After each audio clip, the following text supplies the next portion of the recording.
पाश्चात्यदेशधारिणे जय श्री कृष्ण चैतन्य प्रभु नित्यानंद श्री अद्वैत गदाधर श्रीवासादि गौर भक्तवृंद हरे कृष्ण कृष्ण कृष्ण हरे हरे हरे राम राम राम हरे हरे।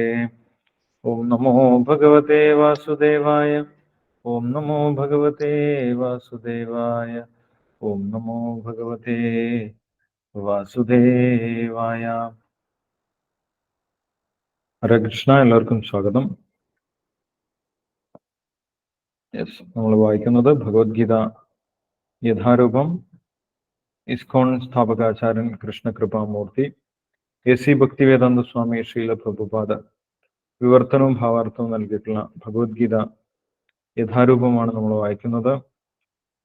ഇപ്പോൾ വായിക്കുന്നത് വിഭൂതിയോഗം 10ാമത്തെ അധ്യായം. കഴിഞ്ഞ ദിവസം വരെ നമ്മൾ 28ാമത്തെ ശ്ലോകം വരെ വായിച്ചിട്ടുണ്ടായിരുന്നു. ആയുധാനാമഹം വജ്രം ധേനൂനാമസ്മി കാമധുക് പ്രജനശ്ചാസ്മി കന്ദർപ്പ സർപ്പാണാമസ്മി വാസുകി. ഭഗവാന്റെ വ്യത്യസ്തമായിട്ടുള്ള വിഭൂതികളെ കുറിച്ച് പറഞ്ഞു തരികയാണ്. കഴിഞ്ഞ ദിവസം നമ്മൾ വായിച്ചിട്ടുള്ള ശ്ലോകങ്ങൾ: അശ്വത്ഥ സർവവൃക്ഷാണാം ദേവർഷീണാം ച നാരദ ഗന്ധർവാണാം ചിത്രരഥ സിദ്ധാനാം കപിലോ മുനി ഉച്ചൈസ്രവസം അശ്വാനാം വിദ്ധിമാം അമൃതോപമം ഐരാവതം ഗജേന്ദ്രാണാം നരാണാം ച നരാധിപം. ആയുധാനാമഹം വജ്രം ധേനൂനാമസ്മി കാമധുക് പ്രജനശ്ചാസ്മി കന്ദർപ്പ സർപ്പാണാമസ്മി വാസുകി. ഇത്രയും ശ്ലോകങ്ങൾ കഴിഞ്ഞ ദിവസം നമ്മൾ വായിച്ചിട്ടുണ്ടായിരുന്നു. ഇന്ന് നമ്മൾക്ക് 29ാമത്തെ ശ്ലോകം മുതൽ വായിക്കാം. അനന്തശ്ചാസ്മി നാഗാനാം വരുണോ യാദസാമഹം പിതൃണാം അര്യമാചാസ്മി യമ സംയമതാമഹം. അപ്പൊ അതിന്റെ മുന്നേ 29ാമത്തെ ശ്ലോകം വായിക്കുന്നതിന്റെ മുന്നേ കഴിഞ്ഞ ദിവസത്തെ ശ്ലോകങ്ങളിൽ നിന്ന് മനസ്സിലാക്കിയ കാര്യങ്ങളൊന്ന് ചുരുക്കി പറയുക. അതിനുശേഷം നമ്മൾക്ക് 29ാമത്തെ ശ്ലോകം മുതൽ വായിക്കാം.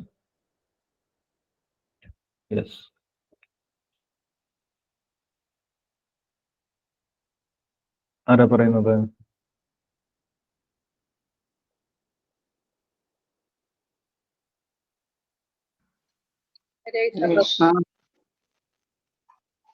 സഞ്ജീവനി മാതാജി പറഞ്ഞോളൂ. അശ്വത്ഥാം സർവവൃക്ഷാണാം ദേവർഷീണാം ച നാരദ. മാതാജി മ്യൂട്ട് ആയിട്ടുണ്ട്.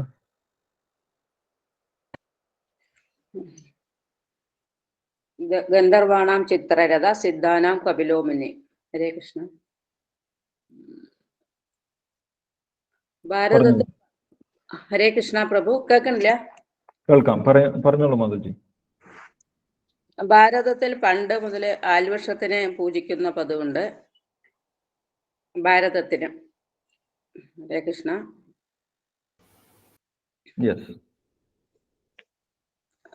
ഭഗവാനെ പറ്റി എപ്പോഴും പ്രചരിപ്പിച്ചുകൊണ്ടിരിക്കുന്ന നാരായണനെ പ്രചരിപ്പിച്ചുകൊണ്ടിരിക്കുന്നു നാരദ മുനി. ആ നാരദൻ ഭഗവാന്റെ പ്രതിനിധിയാണ്. ധ്രുവ മഹാരാജാവിനും ഗുരു നാരദ മഹർഷിയാണ്. ദേവലോകത്തിലെ ഗായകന്മാരാണ് ഗന്ധർവന്മാര്. ചിത്രരഥൻ ഭഗവാന്റെ പ്രതിനിധിയാണ്.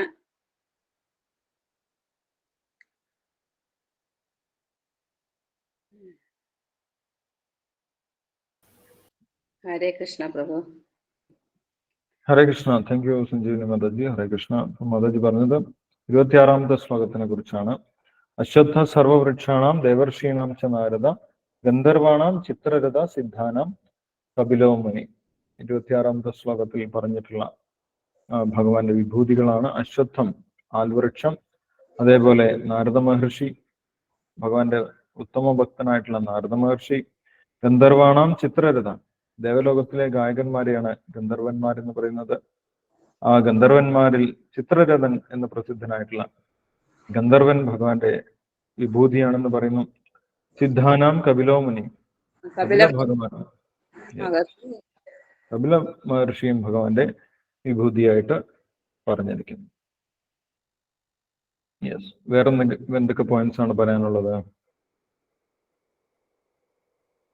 കഴിഞ്ഞ ശ്ലോകത്തിൽ നിന്ന്? ഹരേ കൃഷ്ണ. 27ാമത്തെ ശ്ലോകത്തില് പാലാഴി കടയുമ്പോൾ വന്ന ഉച്ചൈസ്രവസ്സും ഐരാവതവും അത് രണ്ടും പ്രതിനിധിയാണ്, ഭഗവാന്റെ പ്രതിനിധികളാണെന്ന് പറയുന്നത്.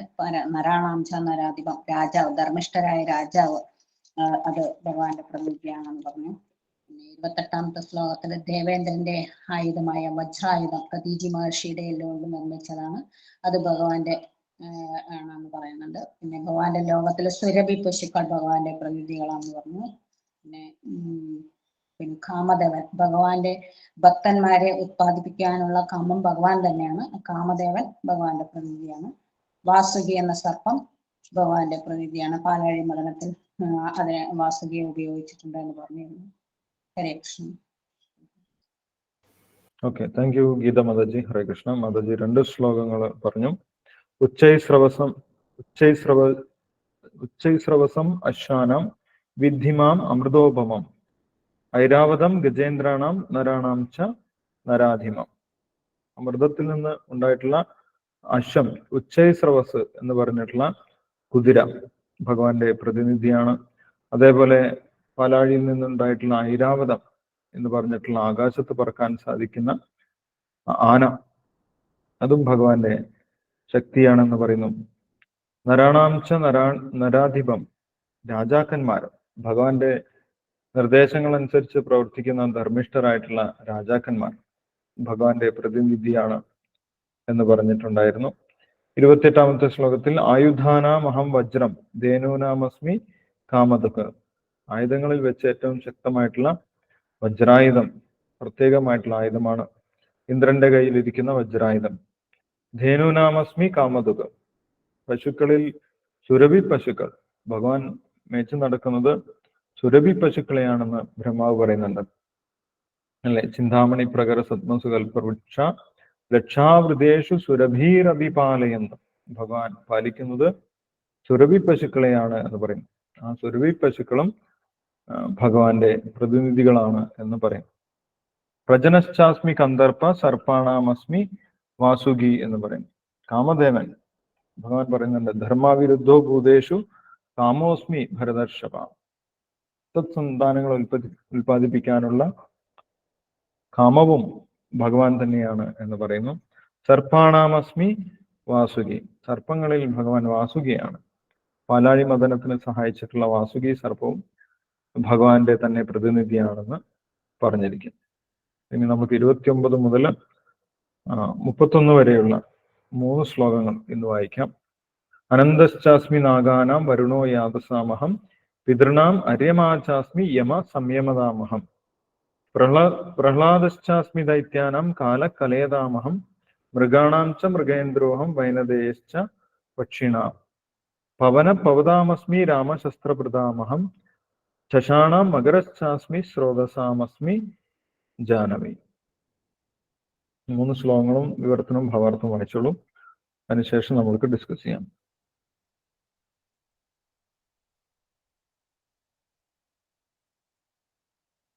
ആരാണ് വായിക്കുന്നത്?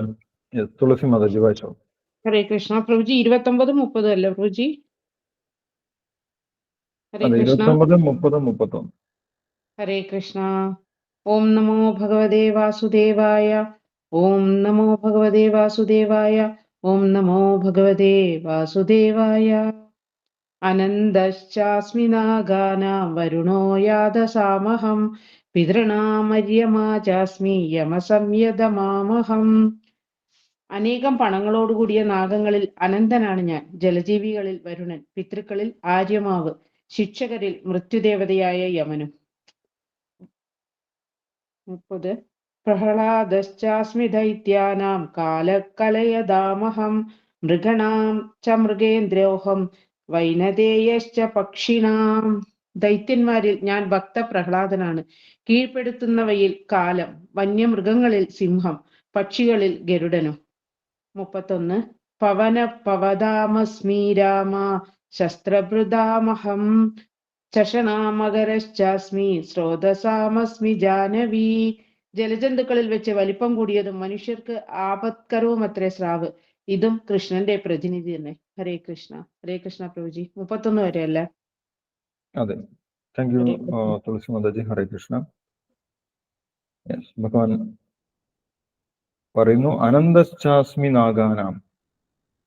അനന്തൻ, ശേഷനാഗം എന്നറിയപ്പെടുന്ന അനന്തൻ ഭഗവാന്റെ ശക്തിയാണ്, ഭഗവാന്റെ വിഭൂതിയാണ് എന്ന് പറഞ്ഞത്. ഈ അനന്തനാണ് പ്രപഞ്ചത്തിനെ മുഴുവൻ താങ്ങി നിർത്തുന്നത് എന്നാണ് പറയുന്നത്. ശേഷനാഗം എല്ലാ പ്ലാനറ്റ്സിനെയും, എല്ലാ ഗ്രഹങ്ങളെയും അതിൻ്റെ സ്ഥാനങ്ങളിൽ നിലനിർത്തുന്ന ആ ശക്തി,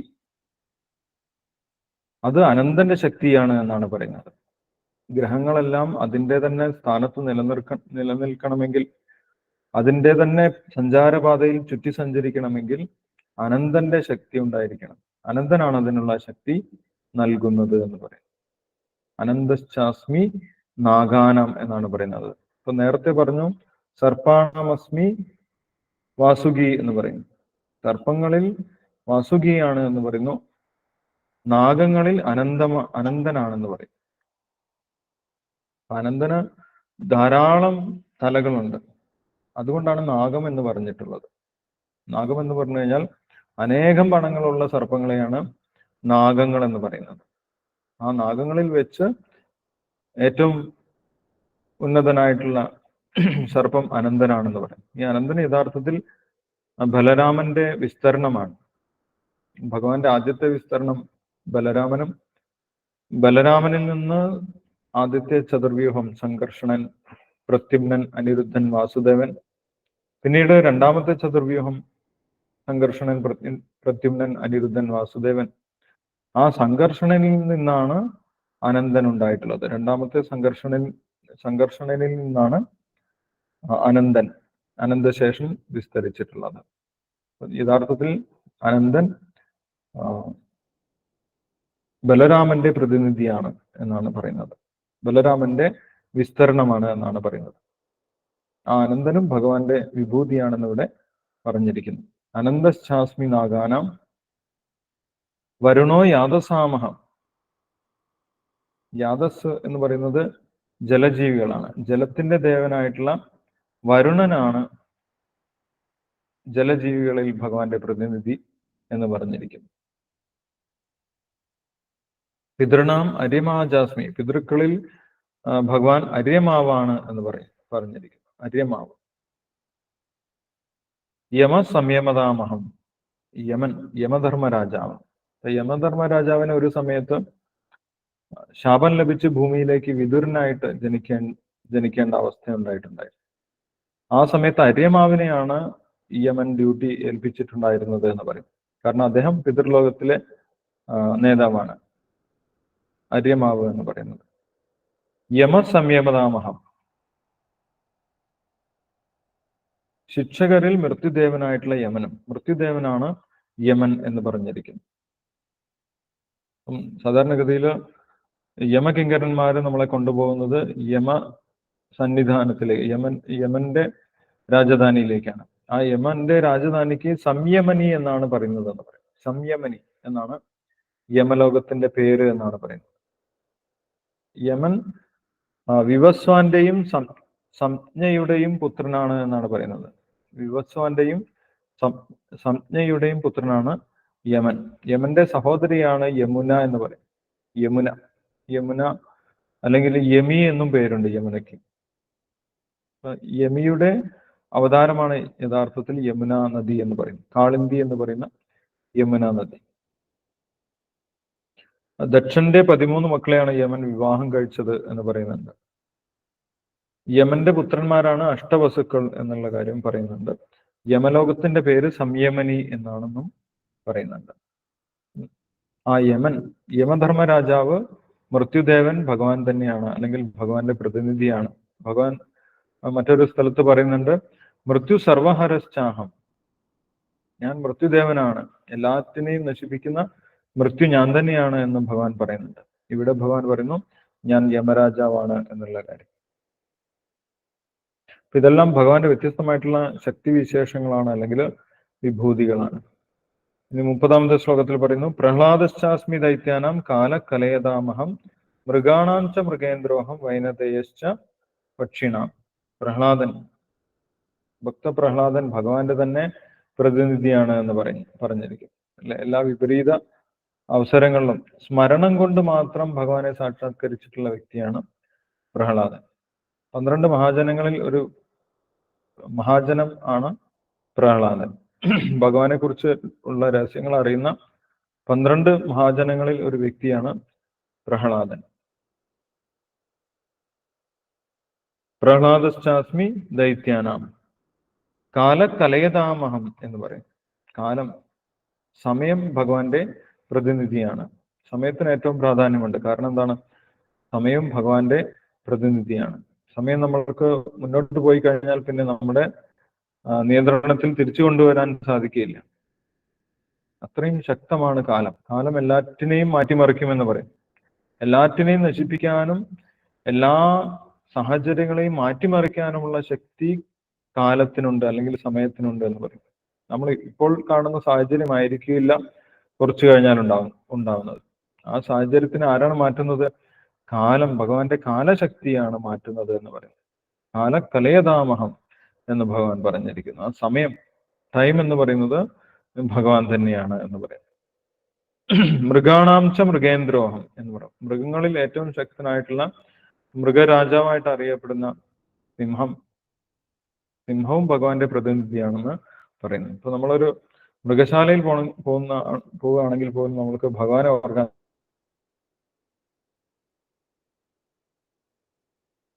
സാധിക്കും അല്ല. മൃഗാണാംശ, ഏത് മൃഗത്തിനെ കാണുമ്പോഴും നമ്മൾക്ക് ഭഗവാനെ ഓർക്കാം. എന്താണ് ഭഗവാൻ പറഞ്ഞിരിക്കുന്നത്? മൃഗാണാംശ മൃഗേന്ദ്രോ. എല്ലാ മൃഗങ്ങളിലും വെച്ചും ഏറ്റവും ശക്തനായിട്ടുള്ള സിംഹം ഭഗവാന്റെ പ്രതിനിധിയാണ്. പക്ഷികളിൽ വെച്ച് വൈനതേയശ്ച പക്ഷിണാം. വൈനതേയൻ എന്ന് പറയുന്നത് ഗരുഡനാണ് എന്ന് നമുക്കറിയാം. വിനതയുടെ പുത്രനായതുകൊണ്ടാണ് ഗരുഡന് വൈനതേയൻ എന്നുള്ള പേര് കിട്ടിയിട്ടുള്ളത്. വൈനതേയൻ, വിനത എന്ന് പറയുന്നത് ദക്ഷന്റെ മകളാണ്. ദക്ഷന്റെ മകളെ കശ്യപൻ വിവാഹം ചെയ്ത് ആ കശ്യപ മഹർഷിയിലും വിനതയിലും ഉണ്ടായിട്ടുള്ള പുത്രനാണ് ഗരുഡൻ, അല്ലെങ്കിൽ വൈനതേയൻ എന്ന് പറയുന്നത്. ഗരുഡന് സുപർണൻ എന്ന് ഒരു പേരുണ്ട്. സുപർണൻ. ആ സുപർണൻ എന്നറിയപ്പെടുന്ന വൈനതേയൻ ഗരുഡനും ഭഗവാന്റെ പ്രതിനിധിയാണ് എന്ന് പറഞ്ഞിരിക്കുന്നു. കിന്നര ലോകത്തുള്ള ഒരു പക്ഷിയാണ് ഗരുഡൻ എന്ന് പറയുന്നുണ്ട്. കിന്നര ലോകത്തിലാണ് ഗരുഡനെ കാണപ്പെടുന്നത് എന്ന് പറയുന്നത്. അപ്പം ആ ഗരുഡനും ഭഗവാന്റെ തന്നെ പ്രതിനിധിയാണ്. വൈനതേയശ്ച പക്ഷിണാം എന്ന് പറയും.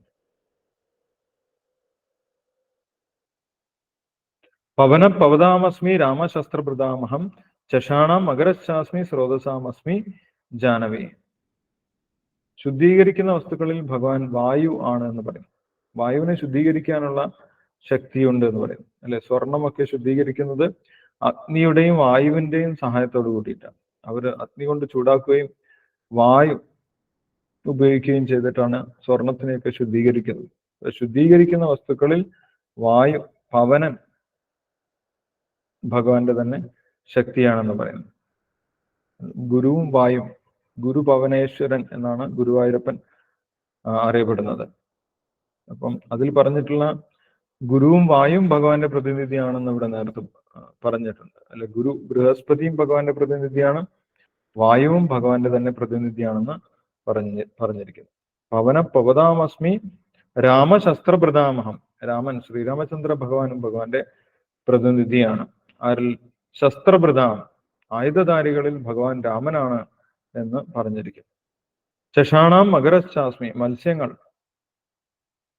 അല്ലെ. സമുദ്രത്തിലേക്ക് നോക്കിക്കഴിഞ്ഞാൽ അല്ലെങ്കിൽ ജലാശയങ്ങളിൽ നമ്മൾക്ക് മത്സ്യങ്ങൾ കാണാൻ സാധിക്കും. ആ മത്സ്യങ്ങളിലും ഭഗവാന്റെ പ്രതിനിധിയുണ്ട്. അപ്പൊ ഭഗവാൻ എല്ലാ സ്ഥലത്തും വ്യത്യസ്ത രീതിയിൽ, വ്യത്യസ്ത രൂപങ്ങളിൽ പ്രത്യക്ഷപ്പെടുന്നുണ്ട്.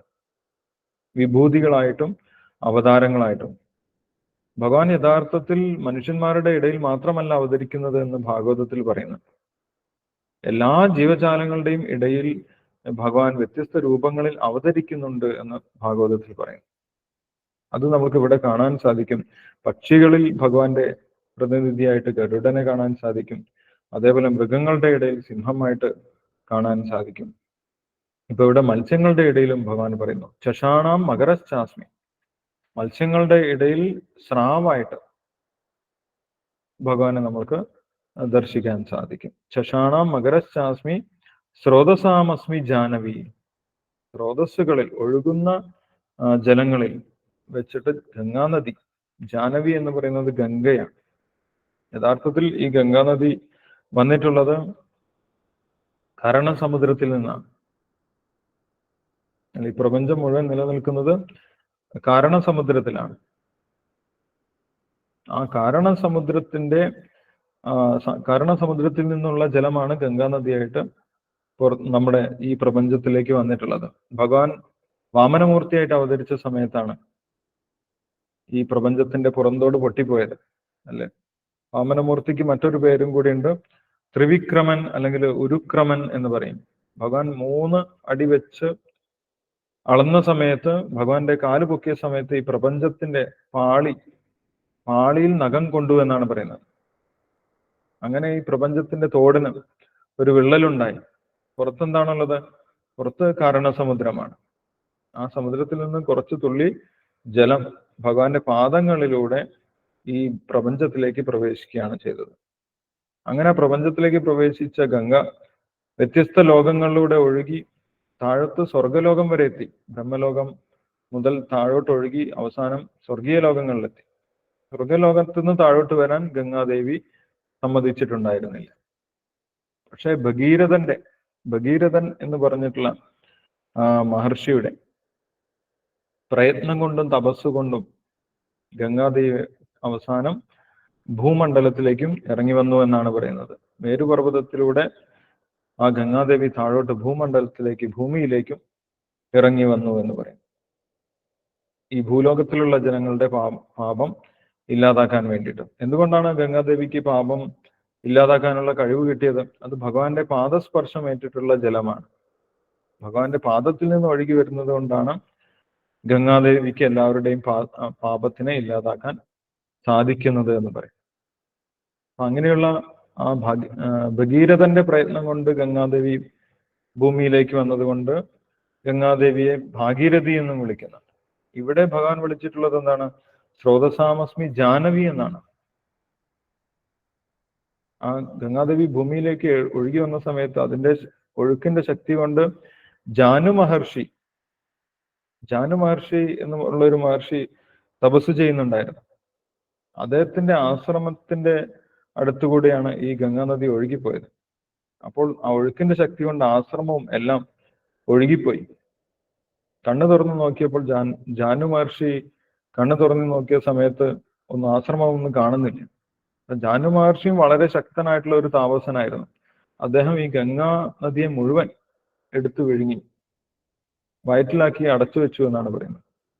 അപ്പൊ ഭഗീരഥൻ ഇങ്ങനെ ഗംഗാനദിയെ കൊണ്ടുപോവുകയാണ്. കൊണ്ടുപോകുന്ന സമയത്ത് തിരിഞ്ഞു നോക്കുന്ന സമയത്ത് പെട്ടെന്ന് ഗംഗാനദിയെ കാണുന്നില്ല. കാരണം എന്താണ്? ജാനു മഹർഷി മുഴുവൻ ഗംഗാദേവിയെ വയറ്റിലാക്കി. വീണ്ടും ജാനു മഹർഷിയോട് പ്രാർത്ഥിച്ച് ജാനു മഹർഷിയുടെ കാൽമുട്ടുകളിലൂടെ ഗംഗാദേവി വീണ്ടും പുറത്തേക്ക് വന്നു.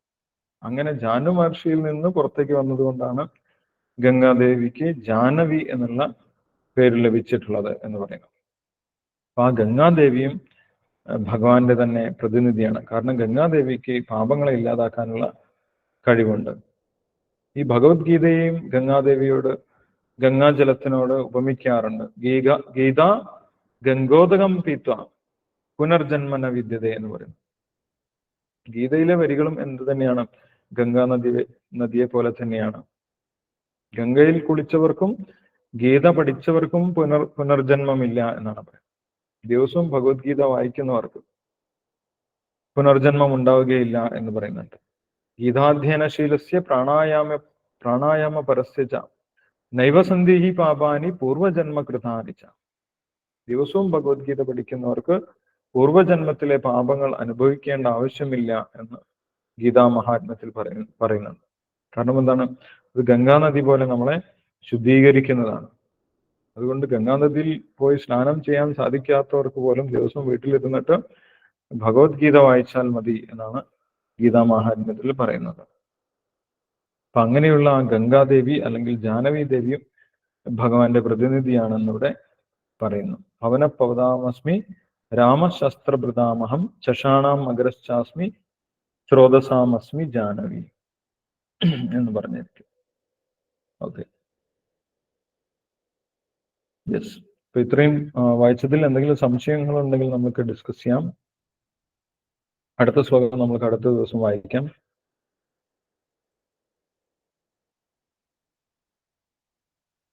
സംശയമൊന്നുമില്ലെങ്കിൽ നമുക്ക് ഈ അധ്യായത്തിലെ ശ്ലോകം വായിക്കാം.